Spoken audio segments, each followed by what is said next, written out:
listen, his father made a habit out of hitting him.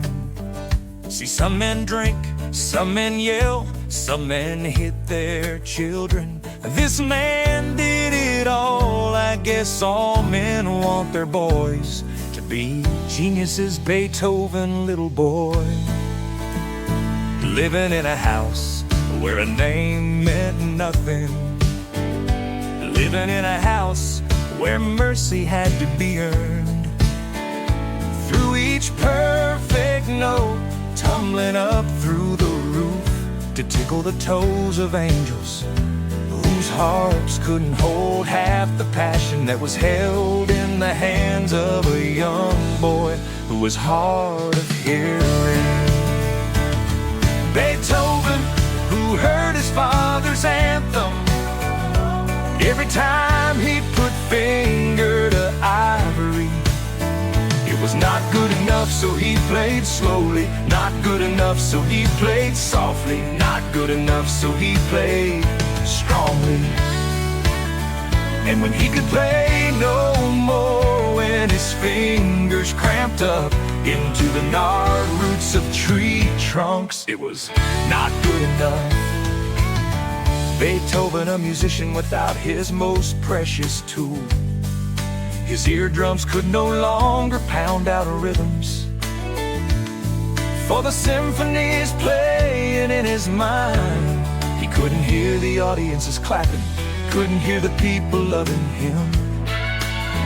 Couldn't hear the people loving him, couldn't hear the women in the front row whispering Beethoven as they let the music invade their nervous system. Like an armada marching through firing cannonballs, detonating every molecule in their bodies into explosions of heavenly sensation. Each note leaving track marks over every inch of their bodies, making them ache for one more hit. He was an addiction, and kings or queens, it didn't matter.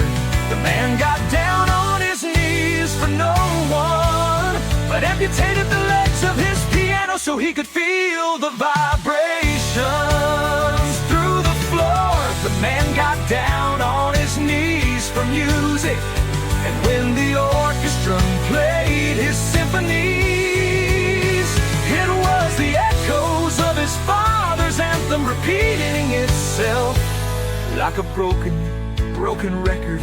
It was not good enough, so they played slowly. Not good enough, so they played softly. Not good enough, so they played strongly. Not good enough.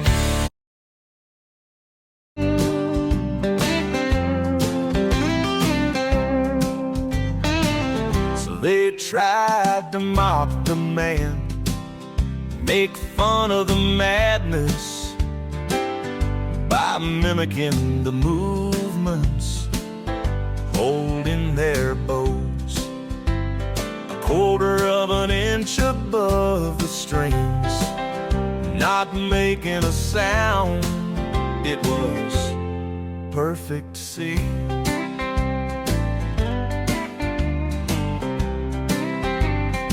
If having intimacy with silence is there in their dreams, then the musicians turn to one another, not knowing what to make of the man, trying to calculate the distance between madness and genius, realizing Beethoven's measurements could take you to places far beyond, reaching past the towers of Babylon,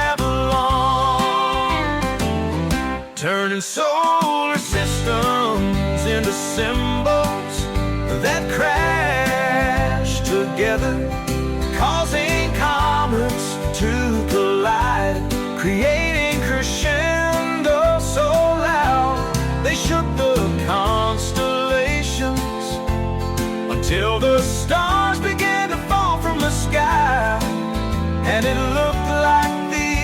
entire universe had begun to cry.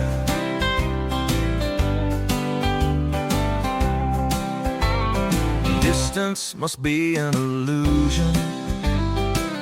The man must be a genius. Beethoven, his thoughts moving at the speed of sound, transforming emotion into music. And for a moment it was like joy was a tangible thing, like you could touch it. Like for the first time we could watch love and hate dance together in a waltz of such precision and beauty that we finally understood history wasn't important to know the man. All we ever had to do was listen. Listen. All we ever had to do was listen.